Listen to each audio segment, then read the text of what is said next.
नमस्कार मित्रांनो, आज वडगाव काठी येथे आपले मधला जो मार्ग आहे आपल्या शाळेच्या पाठीमागं म्हटलं तर आपले हे मधला मार्ग जे आहे ते आपल्या मार्गीचा जुना रस्ता. या जुन्या रस्त्यातील काय तर 1 किलोमीटरवर एका एकराचं ते 1.5 एकराचं फाउंडेशन आहे.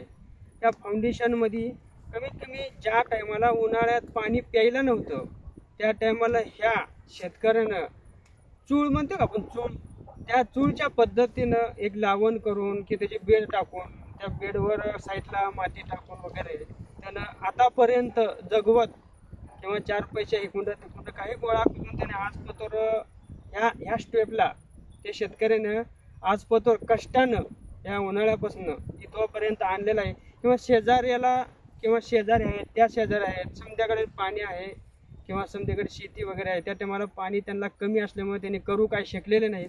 आणि सांगायचं तात्पर्य म्हणलं तर आता सध्या खाली ककडी केली आहे. मग ककडी आणि दोन्ही संकटच लावण केलेली आहे. आणि लावण करताना बेडवर वगैरे समजा व्यवस्थित त्यांनी केलं आहे बघा. आणि हे जे आहे कारले आता कमी 5 फुटापर्यंत आहे. आता हे जे फाउंडेशन इथवर आहे त्या फाउंडेशनला काही कारले शिल्लक आहेत ते वरच्या साईडला काय जवळ आले आहेत, काही लहान आहेत, काही उंची आहेत, काय आत्ता सध्या मोहरी काय सारखा लागले आहेत, काय मागं पुढे आहेत. कारण कसं आहे माहीत आहे का, त्या टायमाला पाणी कमी जास्त असल्यामुळं जरा मागं पुढे झालं आहे. कारण कसं आता सगळ्याकडनं सारखं नसतं ना त्याच्यासाठी. मग असं जे आहे जे खालच्या साईडला ज्या बेडच्या साईडला सुरुवात देता जे टेलरचे जे खत आहे ते खत वगैरे मग कमीत कमी ते शेतकरीचं म्हणणं असं आहे की ज्या टायमाला आपण नांगरटे असं करून चारी पाडून किंवा त्या चारीमध्ये 10 ट्रॉयल्या खत पूर्ण एक सेक्शनला त्यांनी टाकलेलं आहे.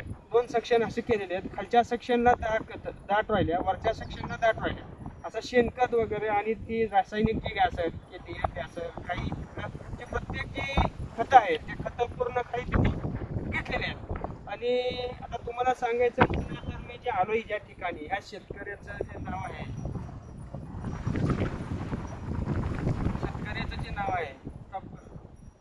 स्टॉप कर जी तिथं ही कर जे आता म्हणजे सुरुवातीपासून का नवीन आता चाललं